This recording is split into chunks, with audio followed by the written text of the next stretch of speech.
적정 PER을 15 정도로 주겠다고 제가 말씀드렸잖아요. 곱하면 8만 원이네요. 8만 원. 네, 안녕하세요. 중수투자자입니다. 이번 시간에는 적정 주가 구하기 실제 적용에 대해서 좀 말씀을 드릴 거예요. 이제까지가 공식을 배운 그런 시간이었다고 생각을 하면은 이제는 그 공식을 가지고 실제 문제를 푸는 그런 시간을 가져볼 거예요. 지난번 영상을 또 간단하게 한번 말씀드리면은 EPS 정의에 대해서 배웠죠. 단기순이익을 주식수로 나눈 값이고, 그리고 PER은 주가를 EPS로 나눈 것이고, 주가는 EPS 곱하기 PER. 그리고 바로 전 시간에는 눈에 보이지 않는 보이는 EPS를 믿지 말아라. 본인 스스로 EPS를 계산을 해야 돼야 한다. 라고 설명을 드렸습니다. 그래서 EPS 계산을 그러면 정확하게 어떻게 하는 건데 라고 궁금해 하실 수 있을 것 같아요. 저도 주식을 EPS 개념을 알고 나서부터는 이거를 정확하게 계산하는 법만 알면은 적정 주가를 구할 수 있을 것 같은데, EPS를 사실 정확하게 예측한다는 거는 불가능하다고 생각을 해요. 정확하게 예측하는 거는. 애널리스트들도 틀리는데 저희가 그 시간을 투자한 거로는 정확한 EPS를 구하기가 사실은 쉽지가 않겠죠. 그래서 애널리스트들의 추정치를 보고 우리도 그거를 보고 또 다시 2차 추정을 해야 됩니다. 제가 오늘은 오이솔루션이라는 종목을 가지고 적정 주가 계산하는 법을 보여드릴 테니까 이거를 뭐 그대로 따라 하시기보다는 본인만의 스타일로 자기가 가지고 있는 종목들의 EPS를 꼭 한번 분석을 해 보셨으면 좋겠어요. 일단은 저는 첫 번째로 오이솔루션에 대해서 EPS를 계산을 할 때 다른 애널리스트들이나 네이버 금융에 있는 컨센서스를 먼저 확인을 합니다. 이거는 지금 오늘 날짜 기준으로 있는 오이솔루션의 EPS 컨센서스인데요. 4,800이 예상이 되어 있고요. 한경 컨센서스에 들어가 가지고 제가 가장 최근 거 두 개를 캡처를 해왔는데, 한 개는 4,700이니까 뭐 거의 비슷하죠. 100밖에 차이 안 나니까. 그리고 다른 레포트에는 5,100으로 나와 있어요.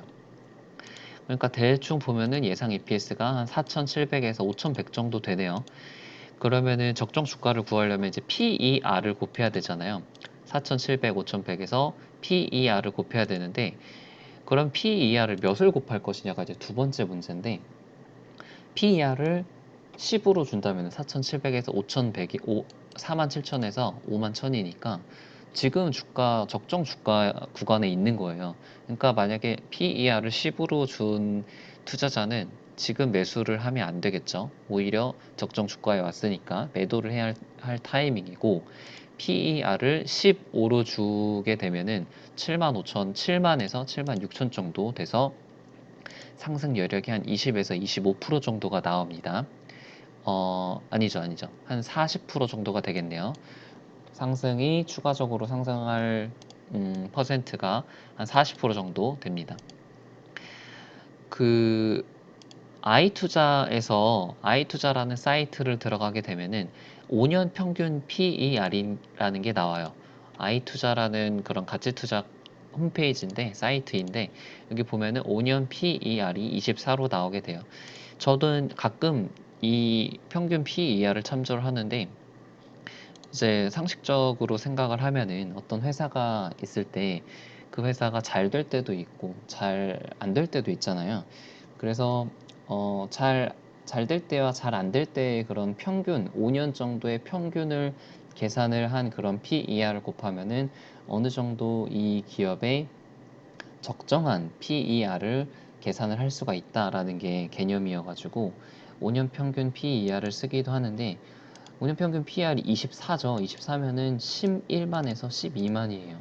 너무 높잖아요. PER이.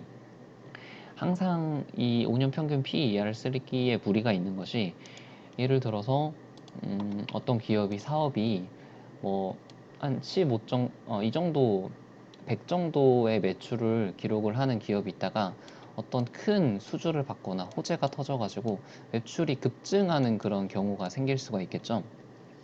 그러면은 5년 평균 PER보다 지금 지금 줘야 하는 PER이 더 클 수도 있고, 아니면 그 회사의 어떤 영업 실적이라든가 주변 환경에 따라서 PER이 급변하는 그런 상황들이 생길 수가 있기 때문에 이거를 항상 사용하기에는 좀 무리가 있습니다. 그래서 다른 레포트들을 보니까 통신 장비주들 평균 PER이 15 정도로 되어 있어요. 그래서 저는 15를 사용을 할 거예요. 15가 너무 높지도 않고 너무 낮지도 않은 적정한 PER이라고 생각이 됩니다. 그리고 나중에 PER 심화 학습에서도 좀 말씀을 드리겠지만 정확한 PER은 없어요. 어떤 그 기업마다의 부채 비율도 다르고 ROE도 다르고 영업이익률, 그리고 독과점, 과점 상태에 따라서도 PER이 다르기 때문에 그 모든 변수들이 다 녹아낸 것이 적정 PER, 지금 시장에서 거래되고 있는 가격의 PER이에요. 그래서 너무 보수적으로 잡을 필요도, 너무 과도하게 잡을 필요도 없이 이 정도쯤이면 되겠다라고 판단을 하고 계산을 하시는 게 좋다고 생각이 됩니다. 자, 그러면은 이게 지금 레포트에 따르면 한 7만 원 정도니까 지금도 사실은 충분히 매수를 할 만한 그런 매력적인 가격이에요. 근데 제가 저번 시간에 말씀드린 눈에 보이는 EPS를 믿지 마라. 눈에 보이지 않는 EPS를 계산을 해야 된다라고 말씀을 드렸죠. 제가 그거에 대해서 말씀을 드릴게요. 이게 5월 14일 날 공시가 나온 표인데 540억의 매출이 2분기에 나올 것 같다고 공시를 했어요. 오이솔루션에서. 그러면은 네이버 금융에서 좀 비교를 해보면은 2분기에 네이버 금융 컨센서스는 520억이니까 이건 이제 회사에서 이 정도 매출을 낼 것 같다고 회사에서 미리 공시를 한 거예요. 그러니까 나 얼마나 자신이 있었으면은 미리 공시를 했겠어요. 대부분의 기업들은 이렇게 공시를 안 하고 거의 공시 마지막 막 데드라인에서야 겨우 공시를 하는 그런 경우들이 많거든요. 그래서 홈페이지를 실제로 들어가 보면은 PDF 파일로 있습니다. 1분기에 430억 매출을 냈고 2분기에는 이 정도 매출을 낼 것이다. 그리고 내수 도메스틱용으로는 이 정도 영업이익이 낼 것이고 수출로는 이제 65억 정도 매출을 낼 것이다. 뭐 이런 식으로 보고를 한 PDF 홈페이지에 있는 자료를 제가 그대로 캡처를 한 거예요. 자, 그러면은 회사에서 이 정도로 자신감 있게 매출을 공시를 했는데 그러면은 3분기, 4분기 매출은 이것보다는 최소한 더 적지는 않을 거라고 저는 판단이 돼요. 그래서 2019년도 매출을 대략적으로 한번 계산을 해볼게요. 저의 판단에 의해서.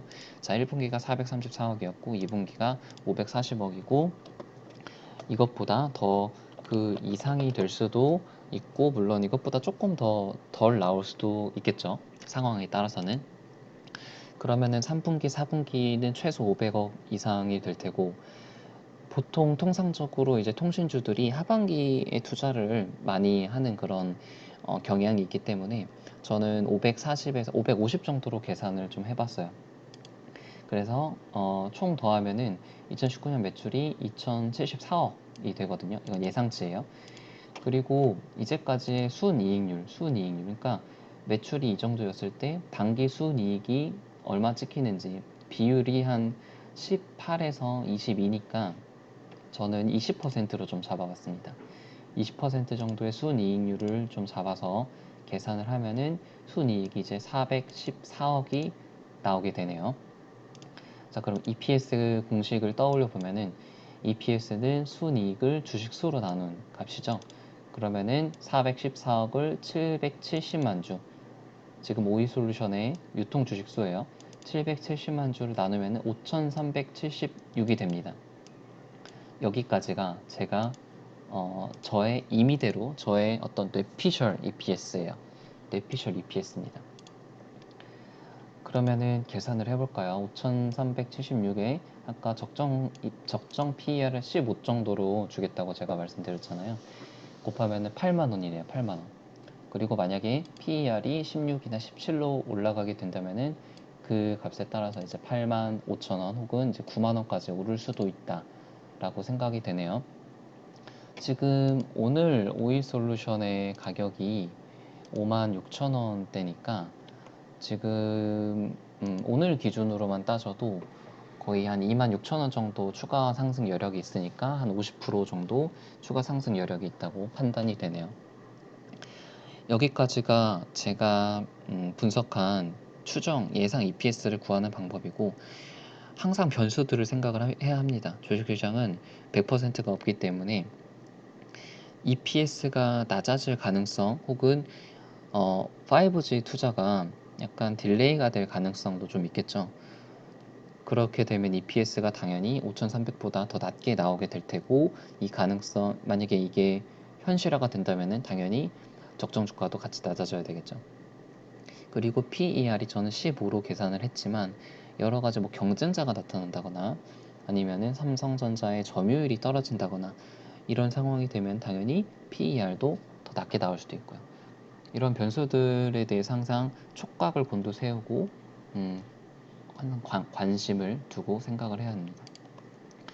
우리 오이솔루션에 대해서 참고로 좀 말씀을 드리면은, 오이솔루션이 그 매출처가 좀 많아요. 삼성전자뿐만이 아니라 여러 가지 노키아나 화웨이 쪽은 거래가 안 되는 걸로 알고 있는데, 에릭센 쪽에도 거래가 되고 있고, 그러면은 지금 대부분의 매출이 이제 국내 쪽에서 발생이 되는데, 해외 쪽에서도 매출이 본격적으로 발생이 되면은 더 예상보다 큰 수혜를 받지 않을까 하는 그런 기대도 약간은 해봅니다.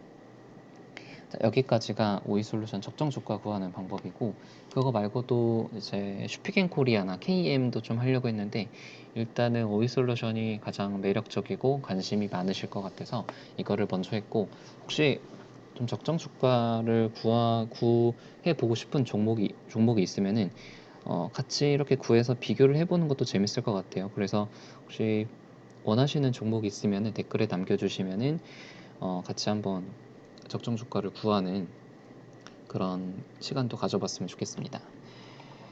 그래서 지금 앞으로 또 좀 얘기를 하고 싶은 게 많은데, 좀 차근차근 해보죠. 다음에 좀 차트에 대해서도 좀 얘기를 하고 싶고, 차트도 또 이렇게 분석하는 거 보면 또 재밌잖아요. 그리고 뭐 다음에 이제 테마에 대해서도 좀 같이 공부를 했으면 좋겠네요. 네, 이상입니다.